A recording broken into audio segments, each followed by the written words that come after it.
Hello, everyone. My name is Travis Shinglebecker, and I'm a senior director at Aperio Philanthropy. Aperio is a nonprofit consulting firm with a vision for a world in which everyone can thrive. We exist to unleash the power of communities to drive change by dramatically expanding resources for nonprofits. Day to day, we work alongside community leaders and fundraisers to develop simpler, faster, and smarter ways to generate the revenue for nonprofit missions. Our client services provide strategic advisory, hands-on support, and embedded fundraisers to organizations nationwide. As a firm created to drive change, we are thrilled to be hosting this event series with New York University. For the past several years, we have been facilitating conversations among thought leaders about the role of philanthropy in driving change and solving complex societal challenges. Today's event is a continuation of our series on expanding your donor community, where we'll be focusing in on engaging women in philanthropy. It is now my pleasure to introduce our co-host, Michelle D'Amico. Thank you, Travis. Hi, everyone. My name is Michelle D'Amico. I'm the Director of Continuing Education and Public Programs at the NYU SPS Center for Global Affairs, or CGA. Before I turn this over to our impressive speakers, I'd like to tell you a little bit about us. Since its founding, the Center for Global Affairs has had a goal to prepare global citizens to make a positive impact in the world. We do this through a variety of activities, including our two graduate programs, one in global affairs and another MS in global security, conflict, and cybercrime. We also offer a wide variety of skills and knowledge-based continuing education courses and offer public events such as this that expand upon the topics covered in our classrooms. We are very proud to be home to the George H. Hayman Jr. Program for Fundraising and Philanthropy. Through our open enrollment courses, on-site intensives, and certificate in fundraising, we offer professionally oriented educational options for those looking to enter or grow within the fundraising field. Courses are taught by practitioner faculty who bring their vast experience, expertise, and networks to the classroom. We'll send out additional information about our programs following today's conversation, so please feel free to reach out with any questions you may have. And now I'm delighted to introduce today's moderator, Tia Hodges. Tia is the president and CEO of the MetLife Foundation, where she directs the global strategic allocation of nearly 40 million in grants and impact investments that unlock socioeconomic mobility for all. She has dedicated nearly 20 years to creating and implementing strategies that drive systematic change at the intersection of philanthropy, nonprofit, and social impact sectors to improve economic and social progress in communities across the US. She joined the MetLife Foundation in July 2021 to lead the strategic evolution and grant-making efforts serving individuals and communities in more than 37 countries around the world. We're thrilled to have Tia and our impressive panelists here with us today. And now, without further ado, I'd like to turn this over to her for today's discussion. Thank you so much, Travis and Michelle. Good afternoon, everyone, and thank you for the opportunity to participate. Just a few comments I'm going to provide as part of our discussion today. In today's landscape, as many of you probably know, many nonprofits are focusing on revenue diversification, which helps build organizational resiliency through uncertainty and creates opportunity for growth. Women increasingly drive decision-making in philanthropy, a trend that is only expected to accelerate as the wealth transfers between generations. Studies have shown that women give and engage differently, meaning that building and sustaining a donor community looks differently than it did in the past.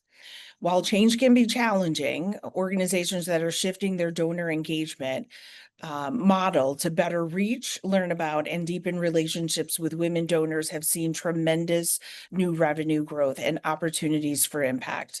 I'm really excited to share that in this session, we're going to explore a couple of things. First, trends in women's role in philanthropy.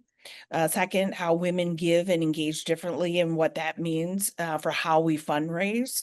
Strategies for growing revenue through more effective engagement of women donors, and how to avoid some common mistakes. We have an outstanding panel, and I'm going to briefly introduce them. Their work certainly speaks for us, but there will be an opportunity for them to dive deeper into their work.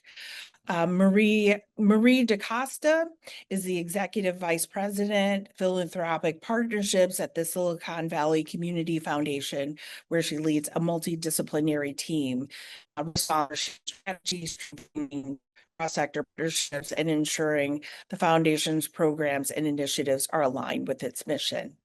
Next, we have Dr. Canny Graham.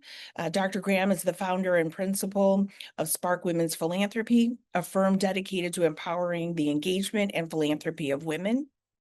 We have Diane Lepson, who serves as the CEO and co-founder of Evergreen Philanthropic Solutions, a national consultancy that helps nonprofit organizations, individuals, corporations, and foundations achieve their philanthropic goals. And Shauna Thomas is a gender justice advocate, organizer, and co-founder of Ultraviolet, which is the largest online campaigning organization in the U.S., which she's led for 13 years as executive directors. So welcome to our panelists who have a lot of knowledge, information to share about today's really important topic. To get us kicked off, I want to help to set the stage, or ask our panelists rather to help set the stage. So a question I'm going to put out to all of you is, and to get us started, share with us through your particular lens that you're bringing to this conversation. What are you seeing? Or what is, share with the audience your vantage point from your particular lens in terms of what you're seeing in the sector today. Thank you, Tia. I'll start it off. It's a pleasure to be part of this conversation. At Silicon Valley Community Foundation, or SVCF, I lead our philanthropic partnerships team, the group that helps donors, families, and corporations align their generosity with systems change. And the lens I'm bringing today is shaped by what we're seeing on the ground. Women are not just participating in philanthropy, they're redefining it. They're moving from transactional giving to transformational partnerships that drive long-term impact. And so what the research shows is that women are increasingly directing the flow of capital and influence. So the challenge and opportunity is to design engagement models that match how women give, relationally, collaboratively, and with a deep sense of purpose. And I can go on, so just let me know. Happy to I'll jump in. I would like to jump in next. Thanks, Diane. I can jump in. Dr. Kim, yes. All right. So I bring my lenses through that of higher education and also some nonprofit work. I work in higher education and have a consulting company as well. And my lens that I talk about a lot with my donors and those that I work with is seeing the unseen. So my work sits at the intersection of women's and inclusive philanthropy and creating spaces where those that have historically been overlooked as donors are invited in and heard and celebrated. For me, seeing the unseen means shifting from transactional to transformational. And so the givers, the leaders, and the stories, they've been there all along. We're just trying to build a more inclusive and powerful culture of philanthropy. And as we know, the potential has always been there. These communities are just waiting to be invited to the table. I can go next. So one of the I come with the lens of having led the women's giving programs for both United Way and the American Red Cross. And I've been in this space since the 1990s. And what I have seen is a generational shift. So when I was first involved in the 1990s, there were a lot of women who had time to really engage in the work of the organizations.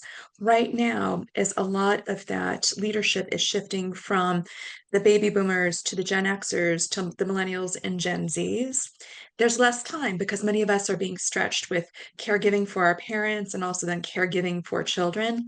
And there's less time that's available that women have to devote to causes. So we're seeing a lot of the nonprofits who have been in this space for a long time, who've been used to having women engaged in volunteering. Now women don't have as much time to devote to those causes, but they have money. And so a lot of nonprofits are starting to figure out, well, how do I engage women in a meaningful way, given that they just don't have as much time as they used to?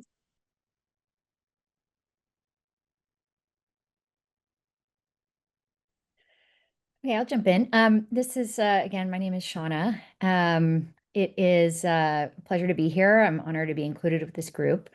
As Tia previewed in the introductions, I'm coming here as someone who has been kind of raising money for and with women nearly exclusively, really, to advance gender justice for the last 13 years.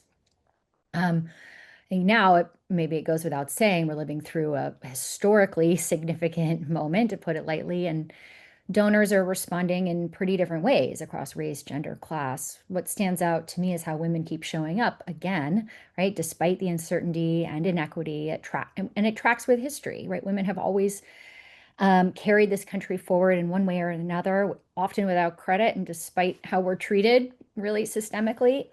I think progressive and philanthropic women tend to value collective empowerment, and that our time, our talent, our resources can solve the world's biggest problems. So I think the future of philanthropy really is inseparable from the future of democracy. And despite kind of all the patriarchal noise around us, women are really driving what's next.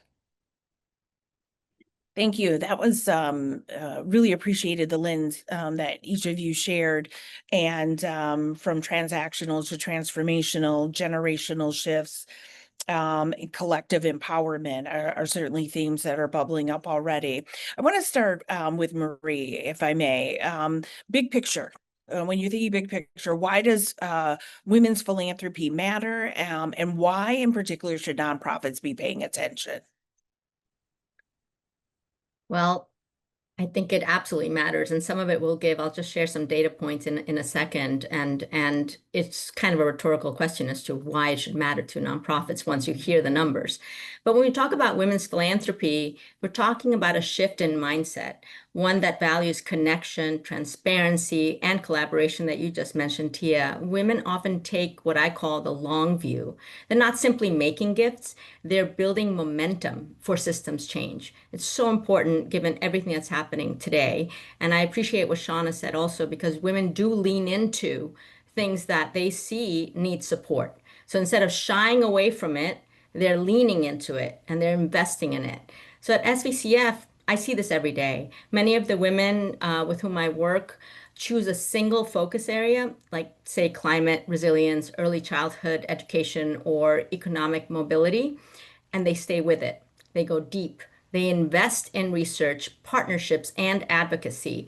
They measure what works and adapt over time. That's the essence of strategic philanthropy, and women are leading it. So some of the figures I mentioned before, the data points, some of the projected figures that include estimates about the great wealth transfer we've all been hearing about, with women set to inherit approximately 70% of $124 trillion over the next 25 years. So we should just sit with these numbers for a second. So why should nonprofits pay attention? I mean, are they going to be around if they don't pay attention? That's really the takeaway from this. The data points speak for themselves, including that as of 2025, women control approximately 32% of global wealth. And this segment is growing faster than men's, projected to increase to around 40% by the end of this year, while the US share could reach nearly 40% by 2030. And in the US, women control over $10 trillion in household financial assets. And that's going to triple by 2030 from what research shows. So from a broader view, it's a moment of strength in the philanthropic sector. Giving USA 2025, which is kind of the Bible of data for the nonprofit sector, reports that total giving in 24 reached $592.5 billion. That's up 6.3% from the previous year, and for the first time in 3 years, outpacing inflation. So individual giving, which makes up roughly 2/3 of all donations, rose by more than 8%. Foundation and corporate giving also grew, particularly as markets stabilized. So we're operating in a growing landscape, and women are central to that growth, both as donors and as decision makers in family foundations, corporations, and collaboratives. Those numbers are quite staggering, interesting, dynamic, and I think you really painted a great picture in terms of why nonprofits really need to be paying attention. The numbers definitely speak for themselves. Cami, I want to bring you in here. Your approach centers on 6 principles. Would love for you to walk our audience through those. Sure, thank you. So I have been trained in and also am continuing the research of Kathleen Lair's 6 principles from her book and her work, Gender Matters.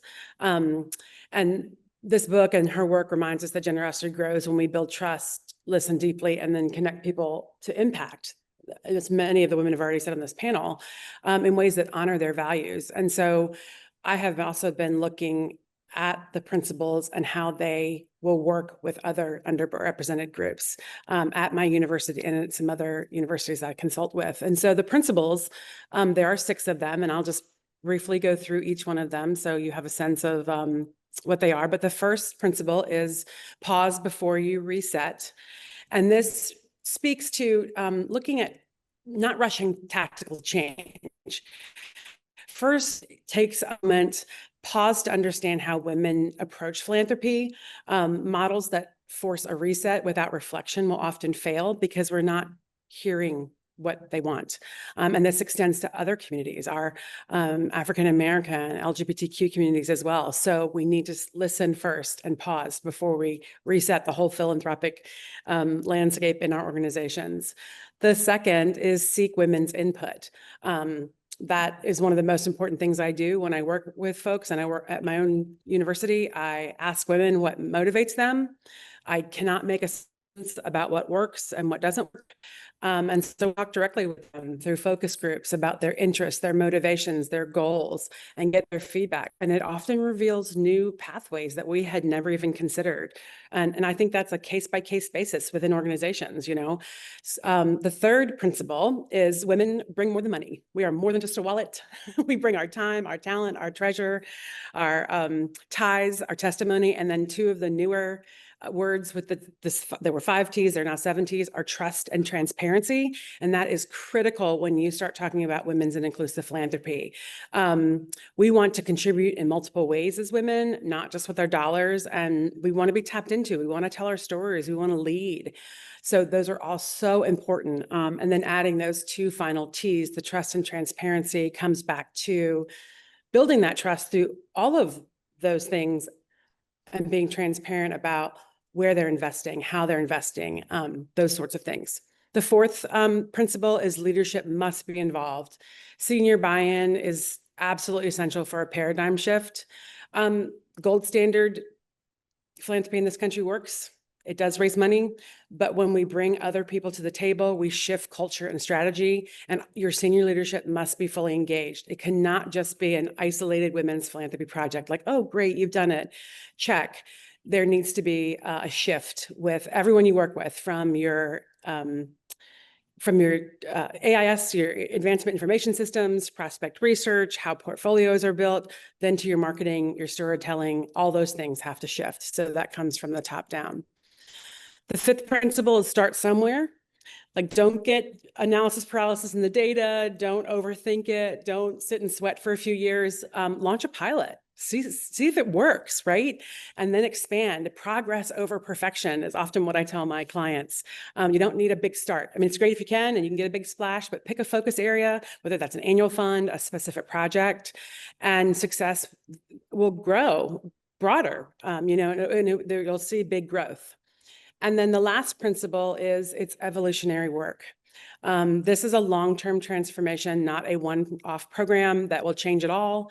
It's not a campaign. It's a gradual, profound change in culture and practice over time. So stick with it, keep learning from it and adjusting and adapting, and I guarantee you will find success in a women's or inclusive philanthropy program. Yeah, fantastic. Thank you so much for sharing those 6 principles. So when we think about the significant wealth transfer that's about to happen, how women are going to be at the forefront, match that or overlay that with the 6 principles. Diane, I'm just really curious from your standpoint. You've worked in women's philanthropy for much of your career, a lot of expertise there in working with nonprofits, foundations, etc. Tell us about how this field has evolved and what you're seeing. So thanks for that, Tia. And I really want to build upon what Canny was saying, because those principles that she had articulated, that Kathleen had articulated in Gender Matters, is really core to the women's programs that I had led.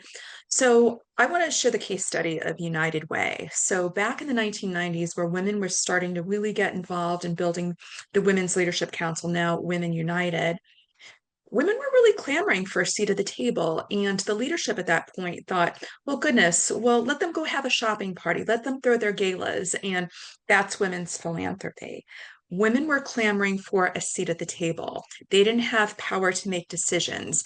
Women were very underrepresented on the board and didn't match the population. So once we started to really track how much money women were donating to United Ways across the country, when it became $100 million a year, that was something really hard for the leadership to ignore. So, of course, spaces open up. Women had a seat at the table and had voice in terms of decision making for nonprofits, et cetera. Fast forward, 20, 30 years, women do have those seats. I'm not saying that those seats are something that we take for granted. We're holding them right now. And I'm sure Shauna can really attest to the work in her space. Some of that space is being threatened right now just by some of the dynamics that are happening across our country. So I don't want to say that, we're taking those spaces for granted. Well, what I'm finding women are really looking for is beyond the seat at the table. They're really looking for meaning in their philanthropy. They're looking for that purpose. They're looking for ways to share their values, their legacy with their family members. And so it's more than, hey, we want a seat. It's help me live my life in a purpose-filled way. Thank you. With that, with Diane's insights, I think we've completed a great big picture. If I were to say a 30,000-foot level, big picture in terms of what the field, the sector is looking like. Now I want to dig a little bit deeper and speak practically.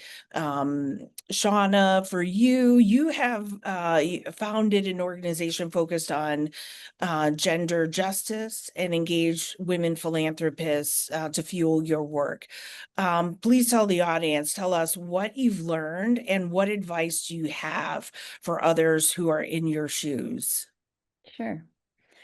So Ultraviolet was fueled almost entirely by women. About 90% of our donors, funders, foundation partners were women. Although I am proud to say about 25% of our membership was men or gender nonconforming people. But anyway, that's not surprising given our mission, right? Women have skin in the game. I would argue men do too, of course. We all have something to gain from advancing feminist values, but it's really women who are most likely, right, to show up for the purpose of shifting power and culture in the way that we were doing that. My biggest lesson, and this tracks with what a lot of the panelists have said and what Dr. Graham was saying in the opening, which is that successful fundraising with women is, fundamentally relational, right? It's not as transactional. Women donors aren't sort of looking as much to control the outcomes; they're looking for partnership, right? So the best conversations aren't pitches; they're collaborations. The offer isn't just give money; it's bring your skills, bring your ideas, bring your relationships. That does take time; it takes intention, but it also creates really durable relationships that will sustain itself, can sustain, I should say, through setbacks. So when campaigns fail, not all of your work is going to be 100% all the time, right? This is inevitable, whether oftentimes even just because of things outside of your control. But when you've built real trust, right, with your donors, with the women who you've brought into the community, they're going to stay with you in the fight. So I think that's generally what I would say. I would offer one sort of practical metric that helped me stay centered and tracking whether or not I was doing it right, which is that if I was spending more than 10% of my time replacing donors instead of cultivating the ones I already have and looking at it, am I replacing 10% of my current donors with new ones? I know I'm doing it wrong, right? The real growth is coming from deepening and expanding existing relationships. A little bit like dating. If you're constantly looking for someone new, you're probably neglecting the person who already said yes. So lastly, I just want to offer that I really don't think you need to overcomplicate this, or you don't need big events, glossy reports, big offsite retreats. You do need authentic connections. So that's about showing up as a human, asking as much as you're telling, right? Giving people a lot of ways to contribute beyond money, including money, but beyond money. Yeah, that's excellent. And I really loved how you said from not pitches, but collaboration and authentic connections, which I think has resonated through all of the comments. But Candy, I want to ask you because Giving Circles is, it's real. A lot of people engage. And as you specialize in inclusive giving circles, including for women, walk us through what effective giving circles look like and how to best develop them. Sure. I mean, I could talk an entire webinar on this, so I'm just going to hit a couple of high points and then, reach out to me later if people have questions. But I think the first most important thing for me and working with Giving Circles is community first, philanthropy second. Giving Circles start with shared values and trust, not just money. It's about belonging, people coming together because they want to learn and connect and make a difference together. So that rising tide lifts all boats. And I can speak for James Madison University, where I have started something called Women for Madison, began not with a campaign, but with a community. And we saw like a 300% engagement over time just by creating events and bringing women together. Because they wanted to connect and learn around their alma mater and make a difference together. And we hadn't been asking women systematically. So the giving has followed naturally once those relationships and shared purpose came together. The second point I just want to raise about Giving Circles is it's inclusive by design. So effective circles reflect the communities that they serve. And so whether I've done it in a nonprofit, in a hospital, or at my university, that means welcoming diverse voices across age, race, identity, experience, class years, majors, you name it. The diversity and the richness matters. And that's where we can create spaces where everyone feels that they have something meaningful to contribute. And both Women for Madison and then we did create something called the Amethyst Circle about 4 years in. There's a very specific giving society to raise money for scholarships for underrepresented Pell eligible students. That was the thing that we came around, and we really wanted all the women in our group to feel that philanthropy wasn't just for a select few, that every woman, whether their gift was 100 or $1 million, they were there to make impact. So all of the money, again, if it's a $100 donation, if it's $2,500 a year, which is what our Amethyst Circle membership is, every gift matters in this, and you can show up to anything we have, and it just, again, there's a sense of community. Another point just quickly is education and engagement, equal empowerment. So strong giving circles combine learning and action. They don't just write checks. They want to know about the issues, so they explore the issues that we have at our university. They want to hear from our deans, our presidents, the people that are helping make those decisions and make informed, collaborative decisions about their impact. And so, again, they don't write checks. They don't just write checks. They engage deeply with our scholarship recipients. They learn about their student experiences, and they see their collective impact and action. And I think that is critical to keep these women continuing donating through their experiences. And it's shared leadership and voice as well. So we distribute the decision-making. It's not top down. I have a very active volunteer board, and they thrive when they're shaping priorities. Impact 100 works so well because that's around grant making. It's a national program you might all have heard of. And engagement, of course. Again, I'll just say it again and again. My women love to come together. We have the best time and the best events, and they're so invested, and they always say it fills my cup. Every time I come here, it fills my cup. and I want to give. And the last thing is we spend a ton of time, and I also recommend this in my consultancy, celebrate the impact and celebrate the connection, because yes, we want to recognize the joy of giving, but we want to unveil new scholarship recipients. We want to celebrate our milestones. We want to remind these women that giving is not just about generosity. It's about belonging, storytelling, and transforming other people's lives. And in the last 3 years, we've raised about $3 million, and that's an annual giving society. I'm now working with our Black alumni at JMU to create a much larger initiative around the same principles to raise money for student scholarships as well. So it works. It does. Thank you. And Sure. I want to bring, based on what you said, Kenny, I want to bring Diane in to this part of the conversation in particular, because Diane, you've led two of the most successful giving circles in the country. What would you add to Kenny's advice? And also, what do you recommend for fundraisers to keep in mind as they engage women? So I want to lift up something that Shauna said, Sure. which was ask, don't assume. One of my mentors in this space was Dr. Janetta Cole, who was the chair of United Way Worldwide's board at the time. And she had this great saying, you know one woman, you know one woman. So we're talking a lot about general trends. This is what's happening. But we as women want to be seen as individuals for what we can do. So what I'd say to our fundraising colleagues who are listening today is don't assume, ask questions. So if you're engaging with a female philanthropist, maybe you don't have a specific ask and say, I'd like you to share this, or I'd like you to make this amount of gift. Rather, come at it a little bit more holistically and say, I've laid out for you the vision for what our organization is doing. How do you see yourself supporting this? And let the woman tell you how she will engage. As Kenny had said, there are 7 T's that are out there. She can say what's available for her, because in my experience in working with women, our visions may be very small as to what we think that they're capable of doing. But when you throw the question out more broadly, we are surprised and amazed, because it's so much more than we even dreamed possible.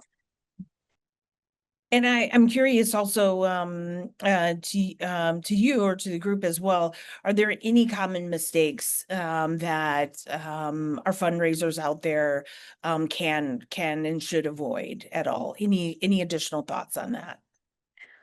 I think what is particularly important is building relationships with women and understanding who they are before making an ask. A lot of times fundraisers will go in for that meeting and sell, sell, sell. What's really important is to take a step back, invest in discovery, invest in curiosity, understand what is motivating this person who you're sitting across the table from to engage with you. Again, it's to underscore that you know one woman, you know one woman. And in order to make the most successful appeals to her, it's really important to understand her why and how her why connects to your mission. Fantastic. I'm going to ask a couple more questions. So in the interim, if you have questions, please put them in the chat for our Q&A. But before we get to Q&A, Marie, interconnections. What are the interconnections between women's philanthropy and family philanthropy? I just think this is such an interesting question. If you could connect those dots, and how do you recommend nonprofits approach those dynamics? I can't tell you how much I appreciate this question, Tia. It is so interconnected. It's at the core of how we move the needle and look forwards towards the future. Simply put, women's and family philanthropy are deeply connected. In most families, women are the stewards of philanthropic values. They're the ones who translate generosity into tradition. At SVCF, we see women leading family giving conversations, especially around purpose and legacy. They're thinking about how the next generation will give, not just how much. And they're building structures that keep that spirit alive. A big part of that story is the rise of donor advised funds, or DAFs. There are now nearly 2 million DAF accounts nationwide, holding about $229 billion, nearly a quarter of all individual giving. DAFs make it easier for families to plan, collaborate, and engage their children and grandchildren in philanthropy, oftentimes without the administrative burden of a family foundation, and other times at a lower threshold, in a sense, democratizing philanthropy.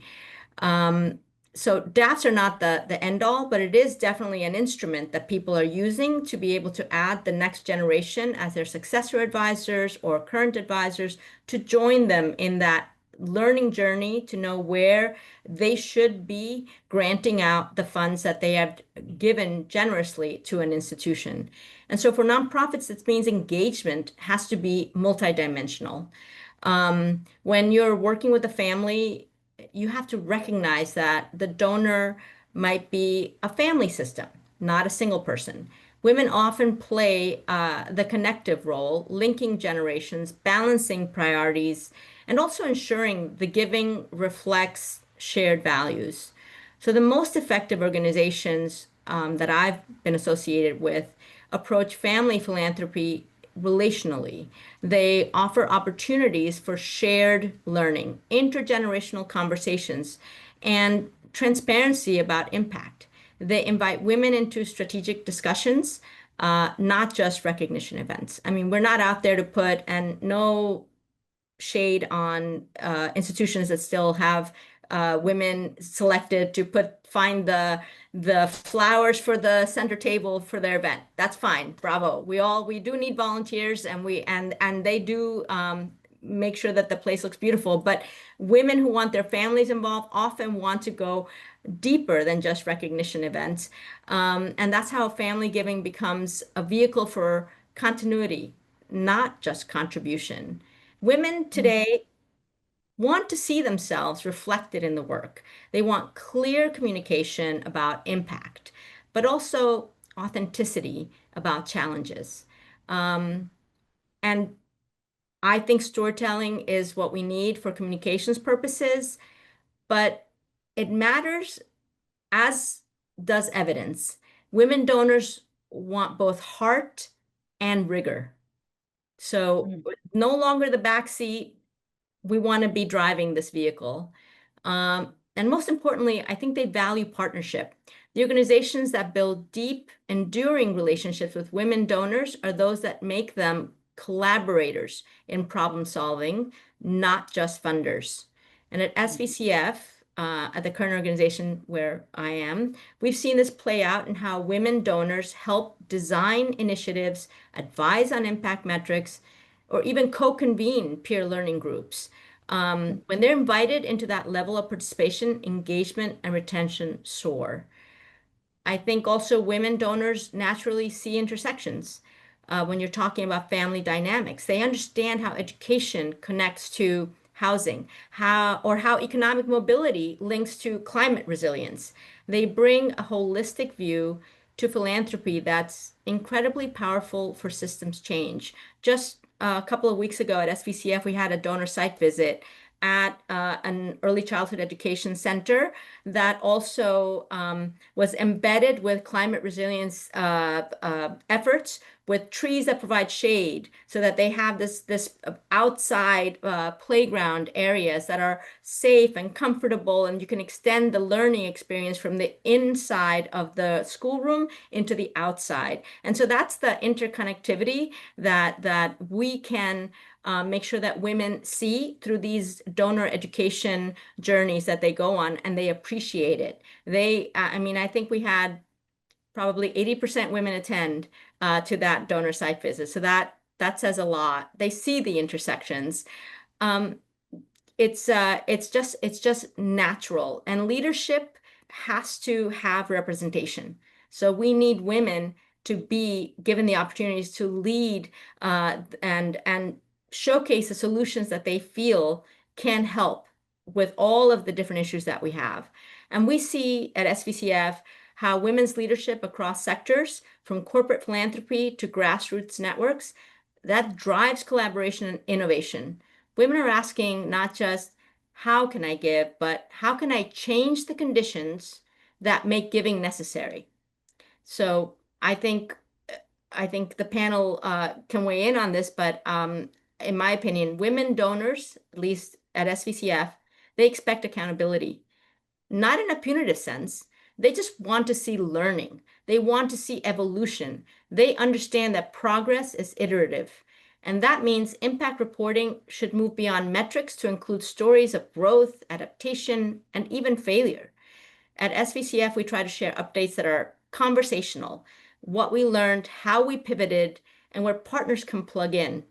So for women, from what I've seen, and I've been in the nonprofit sector for a little over 31 years, measurement for women donors is part of the relationship. It's how you build trust over time. And to what the other panelists have talked about, it's not only do they want to be heard, they want to be respected. And the ask is so important because you need to make sure you build that trust before you get to the ask. And I think that's what Dr. Graham was talking about, and Diane and Shauna have also shared on the panel.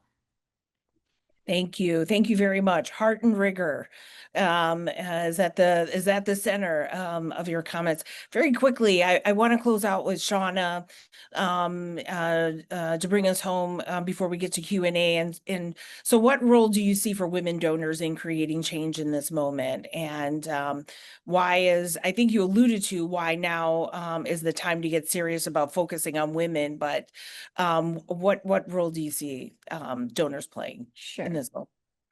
Sure. Well, I will acknowledge, like, we heard very compelling data, right, about women's growing economic power, their role in giving and decision making in this conversation. I agree, it speaks for itself. I will add kind of a small d democratic perspective, which I'm going to assume democracy, I mean, is a sort of shared value for people on this call. And I just, want to name, there's no functioning democracy, right? There's no such thing as a healthy society without gender and racial equity and economic security. And we're watching all of that erode faster than anyone planned for. And women are seeing it and they don't like it. That's not conjecture. That's the data. So what we also know, though, is that women can't fix this alone. And we also can't survive this moment without women leading. So I'm very conscious of contrast right now. You look at people like billionaires like Bezos, Gates, Peter Thiel. These men are aligning their business interests and consolidating power versus a Melinda Gates and a Mackenzie Scott who are redistributing it to defend democracy, to build equity. That's kind of the story of our time, right? So, but money alone, as many of us have talked about, is not exclusively going to save us. We're in a bit of an asymmetric, right, scenario right now, and we do need women and men investing power, not just wealth. We really need everyone thinking about what they can give, what they can share, how they can partner across gender, race, class to really fund a joint kind of majoritarian vision for the future. And when we spotlight women, we can't let men opt out, right? Women showing up doesn't mean it's their job now, right? We can multitask, but we can't fix democracy and let the guys dip out. So I think the work ahead really requires shared power and shared responsibility, and creating more space for women to be at the table. Thank you. Thank you. I want to take us to Q&A. If you have any additional questions, please do put it in the chat. But we do have a couple of questions queued up. And the first question is, we know women give and engage differently. Can you share a specific example of how your organization has adapted its fundraising approach to reflect this? To anyone on the call, to any of our panelists who want to provide insight on that. I'm happy to start the conversation. So I think it's important for organizations, if they are serious about engaging women, to dedicate staff time and resources towards that effort. Women will invest where they see that they're really being listened to and that an organization is serious about its commitment. So when I think about my time with both United Way and the Red Cross, There were staff who were entirely dedicated towards the Women's Philanthropy program. We had budgets that were associated with that as well. I understood that that may not be completely feasible for smaller organizations, but there needs to be an articulation by the organization that women matter as a core constituency of the organization, and that there are resources somehow deployed to engage women effectively. Thank you. Anyone else want to quickly chime in on that question? For like just a couple quick things. Yes. I think part of this is like, there's training, right? There's modeling, there's things that you can put into place, like donor engagement guides, right? Key questions you're going to ask everybody who you're sitting down with, and a plan for how to respond, or lots of options, right? For things that people can do or give that the organization needs, or that, and obviously some new things could come up as part of the conversation. That's part of asking. But like building that into your process. Things like establishing story of self is a really, I think, valuable way for establishing authentic relationships. What is yours? Why are you coming to the table, and asking them theirs? And then I think agreeing, kind of on what you're communicating on the growth front. This came up earlier in the conversation. Everyone feels good and confident about the wins. What didn't work, modeling, that it is safe to talk about what it is not only safe, but it's desirable to talk about what didn't work, and establishing that, embracing what you learned from your failures is sort of not just fair game, but like an important way to build trust.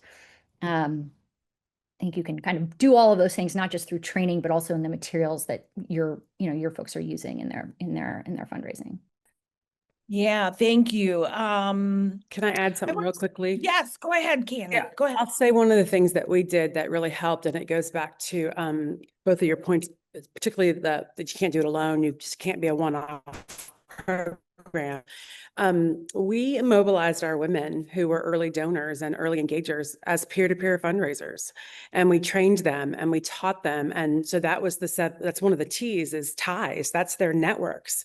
And women are often not seen in the data and prospect management. We don't show up in wealth profiles as much. And neither do some of our other inclusive donors. And so to get those networks moving and motivated has been very successful for us, and a big change of the way that we do business, if you will. And so having them go out and bring their friends in and ask them to give gifts has changed the landscape. And I'll just quickly add one tiny little suggestion for other nonprofits out there. Don't let this be a one and done effort. Sometimes you get out of the gate and you don't have the success that you thought you were going to have. Don't just shut the door and go to the next shiny object. And we tend to do this a lot, because some of us are very metrics driven, and we're like, my gosh, I got 5 people through the door. I was expecting 45, or I was expecting 200, whatever it is. But if it's a smaller donor salon or donor informational session, just try it again, because it's just that maybe the timing didn't work for the donors you were targeting. Maybe they had something else on their calendar. Try it again. Do the follow-up. The other big thing is the follow-up. We are so stretched as people, staff people at nonprofits. We're doing a multitude of things, and the follow-up sometimes just falls through the wayside. We just don't do it. And I'm guilty of it, and as much as anybody else. Enter it into your system of record, your CRM, whatever it is, the connections you made or didn't make, who attended, who didn't attend, did they say why? All those things are really important as you strategize for what you could do differently for the next time. But don't let it be a one and done event or effort, because I think a lot of times you will have success that next time around. Oftentimes you can follow up the one that you didn't get a lot of people through a newsletter article about what that nonprofit does or what else is happening, and people will sign up and sign on and join you on that journey. Just stay the course. Thank you. I want to go to, I want to pivot a little bit. We have a question around giving circles. So how long should giving circles last, and how many sessions work to get to the final time of giving? So our audience is definitely keen to learn more about giving circles. I can start, and I'll just start by saying, the organization, I would start with listening to the women, to the donors that you're working with. at my university, our giving circle is ongoing. It's an annual contribution towards a larger goal of $1 million in scholarships every 2 years. And so that has just been ongoing now. We're in our 5th year. Impact 100s tend to be a 1 year, and they do a couple of meetings, and then they decide as a grant making body what they want to, who they choose and what they want to pay out. And so I think it really just depends on your organization. I think it depends on the infrastructure and the amount of people you have there to also run that. So I think there's a lot of factors that institutionally, organizationally, that you have to consider when you consider a women's giving circle and what you can manage. Thank you. I think Diane? it also goes to the notion of asking the women themselves, how long should they last and how many sessions are needed? Because the women themselves are investing their time in this, and they're the best stewards of their time. And people help, they support what they help create. So ask them. They'll be honest. They've got a lot of wisdom. They have experience in this as well. Ask them, and then I'd move forward with what they have to offer. Thank you. Incredibly sage advice and insights. This may be our last question, maybe, depending on how much time we have left, but want to make sure we have time for this one. What makes you most excited about the future of women in philanthropy and what's next? So would love to hear what you're seeing for what's next and what you're most excited about. I'll start. I think for me, where I am and seeing the interconnectedness between women's philanthropy and family philanthropy, we are leaning into family philanthropy because that's inclusive of women taking leadership roles, but we're looking at the next gen. We have to look at that pipeline, because even though it might have a really long tail, they are the future of the organization. So starting with women and building into that next gen is a really important target market for us. And it's authentic, it's real, it's where we want to meet them where they are. And so I appreciate every single woman donor that we have that steps up and tells us how it is, what we've done wrong, what we should change, all of it. And when they trust you, they will be honest and they will tell you what you've done wrong. And that's a good thing. I'll jump Diane? in. So in this dynamic moment, when there's a lot of cultural shift that's happening in our country, and people are saying, oh my gosh, democracy is at threat. The thing that keeps me really excited is that women are still coming together just like they were 200, 300 years ago to solve problems. If we are concerned that democracy is at threat in our country writ large, women are still finding ways to express their voice, to raise their voices, and get stuff done. And that's what's keeping me excited. Shauna, Candy? Yeah, Go I'll ahead. take a stab at it. I think what excites me most about the future of women's philanthropy is that we are witnessing this fundamental shift in how power, purpose, and participation are defined, and we are no longer being asked to fit into these traditional models of giving that I referenced earlier. We are reshaping philanthropy itself, and where the world is right now, we have to be more inclusive and relational and community driven. And when we have the chance to move donors to be architects of change, we get to share lived experiences and are all valued equally. So philanthropy can be, it can level set things. And if we continue to give to the things that we know are important that are being overlooked, we could be those change makers. Shauna, I'll turn it over to you for your thoughts. Sure. Listen, all of that. I am excited that women are getting wealthier. Economic power is the key to liberation, right? Period. So we know where money needs to go. We know how, I think this investment in the next gen is super crucial. And should be built in now, and taking a very long view on outcomes is really going to be really important to that, but it's essential.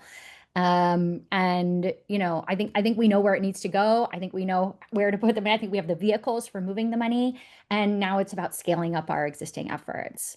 And I'm really excited about it. Yeah, thank you. I have one final question because you all are so incredibly brilliant. This has been incredibly insightful. I am walking away with a lot. In fact, we'll be sharing with my team shortly as well. But in a sentence or two, what is the biggest takeaway you want everyone to leave with? And I'll start with Candy. I'll kick it over to you to drop a few nuggets, Sure. and then go to the rest of the group. Thank you. I think my biggest takeaway is I want to leave where I started, which is when we see the unseen, when we truly and authentically listen and include women and other donors as problem solvers and leaders, and we build those relational and transformational trust with them, we're not just raising money, we're raising possibility. And when everyone has a seat at the table, our job is done. We're creating open spaces, trust, and community where that can happen. So see the unseen. Thank you. Shauna? Sorry about that. Was on mute. I would say engage women donors as full partners, establish it, not just as a value, but a systemic and strategic imperative. I might be getting ahead of the success of, of anybody's given program on here, but don't let men off the hook when women show up in big numbers with a lot to give. Yeah, Marie?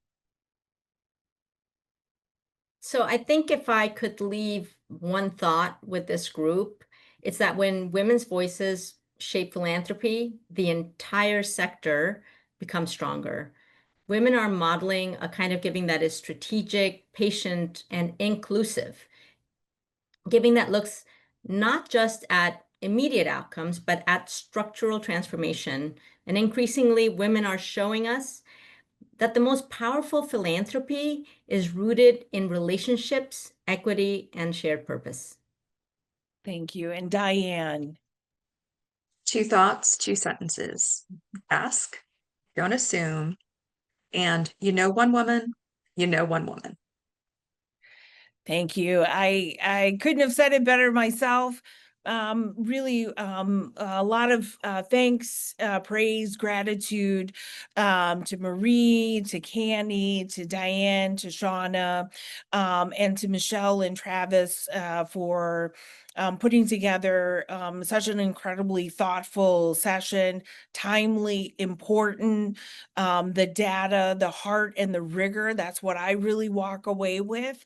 And the moment that we are in. Thank you everyone for joining us. It has been our pleasure to hold space for all of you to learn more and to connect with our panelists. We really appreciate your time. You could have been anywhere and you made the choice to be here with us today. Thank you everyone, and please have a great rest of the day.